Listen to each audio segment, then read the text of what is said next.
4 अक्ट'खालि गुवाहाटी नोगोरमायाव मोनसे बर' आफाद मानगोनां गाम्बारु मुसाहारिखौ आफादगिरि आरो डक्टर बाबु बर'खौ गाहाय नेहाथारि हिसाबै लानानै जि मोनसे दानाय जादों बेखौ लानानै गोबां सुबुङा जोंखौ माखासे बाथ्राफोर सोंबाय थादों। तो बेयाव जोंनिफ्राय खौसेथि बर' सुबुं आफादनिफ्राय जों सानो जिहेतु भारतीय संविधाना आफाद दानो बयनोबो अधिकार होदों, बेयाव गोबां रोखोमनि आफाद दानो हायो, बेयाव जोंहा बादा होनांगौनि खोथा गैया। खौसेथि बर' सुबुंनि आफादनिफ्राय जोङो स्पष्ट बुङो, खालि जोङो मोनसे बाथ्राखौसो बुंगोन जे अबेबा मोनसे आफादनि एगेन्स्टआव एबा अबेबा मोनसे आफादनि बेरेखा हाबा मावनो थाखाय जुदि आफाद दादोंबा बेसो गाज्रि बाथ्रा। तो जोङो लुगैगोन जे हारियाव खौसेयै थानो थाखाय हारिनि आब्रुथि एबा हाब्रियाव जाहाथे दावराव दावसि फैया बे नोजोरखौ लानानै बयबो जाहाथे हाबा मावो, बेनि थाखाय जोंनि खावलायनाया थागोन। मानगोनां गाम्बारु मुसाहारि बिथाङा प्रेस मिटनि गेजेरजों खौसेथि बर' सुबुं आफादखौ जि राबार स्टाम्प होननानै बुंनाय बाथ्रा बेखौ जोङो नोजोर होदों आरो बियो खोब दुखुनांथावना बाथ्रा होननानै जों सानदों। खारन खौसेथि बर' सुबुंनि आफादनि सोमोन्दै गाम्बारु मुसाहारि बिथाङा खोब मोजाङैनो मिथिगौ जे खौसेथि बर' सुबुं आफादा दिनैसिम मा मावदों, मा मावबाय थादों। जे जोङो खौसेथि बर' सुबुं आफाद जानानै मोनसे मुभमेन्टनि गेजेरजों दिनैनि तारिखाव भारत सोरखारजों मोनसे गोरोबथानि गेजेरजों बे गोरोबथायाव मुंसाइ होनानै जोङो मोनसे काउन्सिल दिनै बर'नि गेजेराव बिटिआरनि बायजोआव जोङो दानो हाबाय। बे काउन्सिलनि आद्रा थानाय जि हाबाफोर बे हाबाफोरखौ जोङो मावबाय थादों, जेरैहाय भिलेज नटिफिकेशननि खामानि, समष्टि दानाय आरो इलेक्शन खुंनाय, बिनिफ्राय जि खामानिफोर जोङो दिनैसिम मावबोगासिनो दङ बे मावनाया रोखा आरो बेखौ मानगोनां बिथाङा खोब मोजाङैनो मिथिगौ। आरो जोङो खौसेथि बर' सुबुं आफादा सम सम भारत सोरखार आरो आसाम सोरखारजों बे हाबाफारिखौ मावफुंनायनि बागै जोङो बेसेबां मावबोगासिनो दं बेखौ बिथाङा मिथियो। खौसेथि बर' सुबुं आफादा जोङो खुनु रावनिबो बायास जानाय जों खामानि मावाखै। बियो गुथै भारतनि जेसेबां सुबुंफोर दङ बिथांमोनहा बयबो जोंनि सायाव नोजोर होदों। मोजाङै नोजोर होयोबा निश्चय मोनथिगोन जोङो सरकारनि एगेन्स्टआवबो सम सम बुंदों, गोबां हाबाफारि जोङो सरकारनि एगेन्स्टआव लादों, जोंनि हाबाफोरखौ मावफुंनानै होयैनि थाखाय जोंनि खुद्रिनायखौ जों देखायबोबाय थादों। तो आं सानो बिथाङा जि बाथ्रा बुंनाय बे नंखाय आरो खुनु जुक्तियाव गोलैयै मोनसे बाथ्रा होननानै जों जोंनिफ्राय बुंगोन। गाम्बारु मुसाहारि बिथाङा जोङो नुदों जे बर' कसारि वेलफेयार अट'नमास काउन्सिल बे काउन्सिलनि बागै गोबां अजद बिथाङा लाबोदों। जों सानो बे अजदफ्रा थार नङा। जोङो खाथिनिफ्राय थाफानानै नुनाय आरो मोनथिनाय आरो बिथाङा काउन्सिलाव जिहेतु गाव चेयारमेन महरै गोबाव सम दंमोन, बे थानाय समाव जिखिनि हाबाफ्रा जादों, जिखिनि खामानिफ्रा मावदों बेयाव बिथाङा गावनो जरित।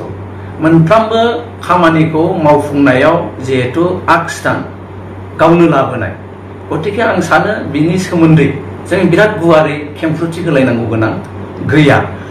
जे बिथांनि सायाव माखासे व्यक्ति बिथांमोना अजद लाबोदों आरो बे अजद लाबोनायखौ लानानै बिथांमोना काउन्सिलनि टेबोलाव गोबां खेब सावरायदों आरो बिथांनो बे गावनि जि एलिगेसन बे एलिगेसनखौ रोखा फोरमान होनो थाखाय बिथांनो गोबां खेब सुबिदा होनाय जादों।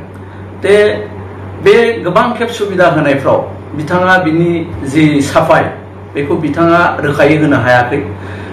लास्टलि खौसेथि बर' सुबुं आफादनो मानगोनां बर' कसारि वेलफेयार अट'नमास काउन्सिलनि CM मानगोनां मिहिनेश्वर बसुमतारी बिथाङा जोंनो लिरनानै हरदों जे खौसेथि बर' सुबुं आफादा मेडिएटरनि रल लानानै नैबे चेयारमेन बिथां आरो काउन्सिलनि गेजेराव जि मोनसे बाथ्राखौ लानानै गसलायनो हायै मोनसे गोरोबनो हायै मोनसे बाथ्राखौ लानानै मेडिएटर लानानै सावरायनानै होनो थाखाय जोंनो होनायलाय जोङो गोबां खेब मानगोनां गाम्बारि मोसाहारि बिथां काउन्सिलनि आरो जाय बिथांमोनहा अजद दैखांदों बिथांमोनखौ लानानै सावरायलायबाय थादों।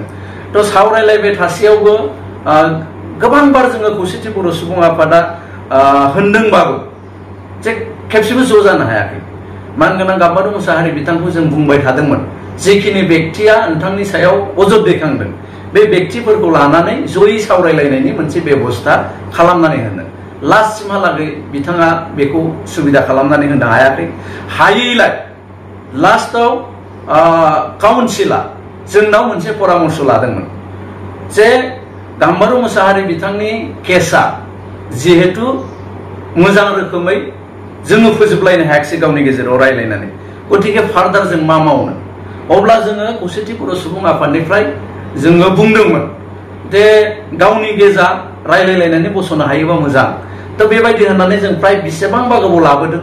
लाबोनायनि उनाव लास्टआव जेला जाथार जोङो खौसेथि बर' सुबुं आफादनिफ्राय मोनसे खोब दुखुनांथाव बाथ्रा जोङो बुंनांगोन दिनैनि तारिखाव। जि समाव बिथाङा चेयारमेन दंमोन आरो बिथांनि सायाव मोनसे टीमा मोनसे एलिगेसन लाबोदोंमोन। बे एलिगेसन लाबोनाय टीमा काउन्सिलनि एगेन्स्टआव केस होनो नागिरदोंमोन। तो जुदि केसा होनाय जामारोमोनबा बेनिख्रुइ आरो आनफर्चुनेटसिन जेबो जानाय नङामोन। काउन्सिला जोनोम जानाय लोगो लोगो केस होजानाय मोनसे अबस्थासिम थांगौमोन।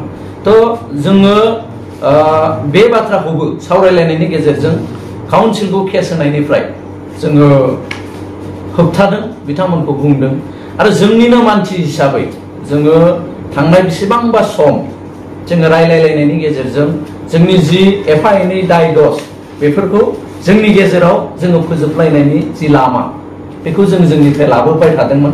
तो बिथांनि जिखिनि खामानि मावनायाव अफिसियेल बिथांनि जिखिनि गोरोन्थिफोर बे गोरोन्थिफोरनि माखासे दलिल जोंनाव नैबेयाव दंजोबो। जोङो सानदों गासैबो बाथ्राफोरखौ पार्ट पार्ट बुंलायनांगौनि बाथ्रा गैया आरो जों बुंनोबो लुगैयाखै। जोङो गोनां जायोबा बे डकुमेन्ट्सफोरखौ सोब रायजोनो जों होनो हायो।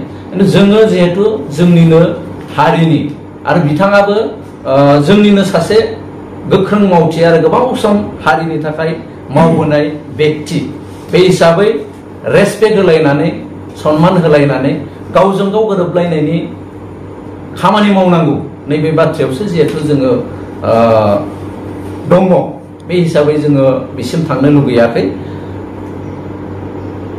मोनसे बाथ्रा बिथाङा जे एलिगेसन अजद लाबोनाय बेखौ एसे बुंबावनो सानबाय। तो बिथाङा हेडक्वार्टारखौ लानानै जि बाथ्रा बुंनाय, जोङो खौसेथि बर' सुबुं आफाद आं जि समनिफ्राय गाहाय नेहाथारि जायो, तो बिथांमोननि समाव बिथाङा जि समाव लेङाइ आफादगिरि दंमोन, मिहिनेश्वर बसुमतारिया जि समाव आफादगिरि दंमोन, अनिल बसुमतारिया जि समाव गाहाय नेहाथारि दंमोन, बे समाव बिथांमोनहा जि रिजुलेसन लाखानानै दोननाय बे रिजुलेसनखौसो जोङो रानिं खालामदों। जोङो दानि दिनैनि जि खौसेथि बर' सुबुं आफाद मनरन्जन बसुमतारि आरो आंनि दैदेननायाव सोलिबाय थानाय जि आफाद, जोङो गोदानै हेडक्वार्टारखौ लानानै खुनु डिसिसन जों लायाखै। तो हेडक्वार्टारा बिथांमोनजों सावरायलायनायनि गेजेरजों काउन्सिलजों सरकारजों सावरायलायनायनि गेजेरजों खौसेथि बर' सुबुं आफाद सावरायलायनायनि गेजेरजों दिनै गुवाहाटीयाव हेडक्वार्टार होनानै बेखौ नटिफिकेशननि गेजेरजों नटिफाइड खालामबाय। दा अफिसा सोलिनोबा अफिसनि इनफ्रास्ट्राक्चार आरो अफिसाव मावग्रा जि अफिसनि कर्मचारि बे कर्मचारिफ्रा गासिबो थानांगौ। किन्तु जिहेतु सिगां सिमेन्ट सापरि सानजारि नोगोरखौ हेडक्वार्टार फोसावनाय समाव तो गोबां अफिसियेल बेयाव एपइन्ट जाबाय। बेयाव फावनि बाथ्रा फैदों, एक्जिकिउटिभ इन्जिनियारनि बाथ्रा फैदों। बै माखासेया जाजोबनायखाय बेयाव खामानिया सोलिबाय थादोंमोन। बिनि उनावसो जिहेतु गुवाहाटी नटिफाइड होबाय, दिनैसिमबो गुवाहाटीयाव जिहेतु स्टाफ होआखै, बिनि थाखाय गोबां खामानिया गुवाहाटीयाव जायाखै। जायखौनाखि गुवाहाटीयाव मावजायै बायदि हेडक्वार्टारबाबो गुवाहाटीयाव मावा नैबे अजदा बिथाङा लाबोनाय। किन्तु आं बुंगोन बे नङा, खारन काउन्सिलनि जाय प्रिन्सिपाल सेक्रेटारिया सिमेन्ट सापरियाव जिराया, प्रिन्सिपाल सेक्रेटारिया जिरायो गुवाहाटीयाव। आरो स्टाफा अफिस स्टाफा गुवाहाटीयाव 50%, सानजारि नोगोराव 50% बिथांमोना थाबाय थानायखौ जों जोंनिफ्राय नुदों। गतिके नैबे आं सानदों बे अजदा नंखाय, थार नङा। जिहेतु जोङो नुदों जोंनि मेगनजों जे गुवाहाटीयावबो काउन्सिलनि हाबाया मावजागासिनो दङ। खौसेथि बर' सुबुं आफादनि मोनसे मावफुं मेल जोङो जिरायो। बे मावफुं मेलाव जोङो जोंनि गासैबो जिल्ला आफादफोरजों, जिल्ला आफादफ्रा मावबाय थानाय हाबाफोरनि सायाव जोङो मोनसे सरसा जोंनि गेजेराव जों लाबोदों।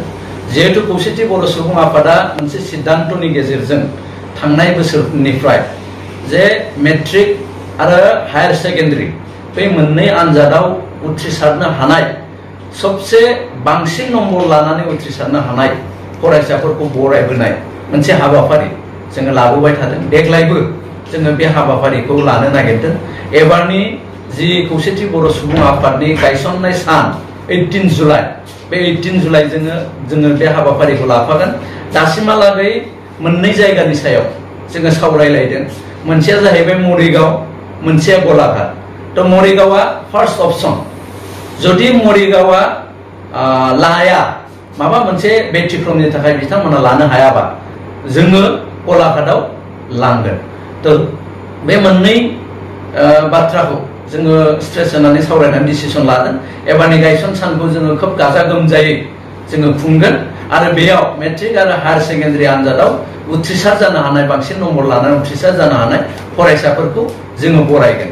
बिनि उनाव जोङो खौसेथि बर' सुबुं आफादा जिहेतु सिगनेटरि अर्गेनाइजेसन रिभिउ मोनसे मिटिं थांनाय 29/5/2023 अक्ट'खालि क'क्राझारनिफ्राय जों एटेन्ड खालामदोंमोन। दुलाराय बर' फरायसा आफाद आरो जों बे रिभिउ मिटिंनि बागै जोङो दिनै सरसा खालामदों। थ' बेयाव जोङो जोंनिफ्राय जों बुंबाय थादों जे एकर्ड जानाया जिहेतु बोसोरथामनि बारबाय, बोसोरब्रैयाव जासिगोन। गतिके गासैबो इस्युफ्रा क्ल'ज जानांसिगौ, मावजोबनाय जानांसिगौ, जोबनांसिगौ। थ' बेयाव जोङो बिसेसके फरेस्ट राइट एक्ट, बे फरेस्ट राइट एक्टनि सायाव दिनै जोङो सावरायदों। दा सावरायलायनायनि गेजेरजों जों गासैबो जिल्लाफोरजों सावरायलायदों अबे जिल्लाया बेसेबां मोनखो, बेसेबां मोननो थाखो, बिनि तथ्य जोङो दिनै रेडि खालामबाय आरो बेखौ लानानै खोब खम समनि गेजेराव जों आसाम सरकारजों रायलायगोन आरो बिनि मावफुंनायनि सायाव जोङो नारसिनगोन। सोलोंथाइनि बेलायाव जोङो गोबां दिनै सावरायदों। बिसेसके बर' बिजोंनि फरायसालिफोरखौ फोथांनानै लाखिनायनि बेलायाव 6.3 नि क्ल'जनि बेलायाव जोङो दिनै मोनसे पर्यालोचना जोंनि गेजेराव जोङो खालामदों।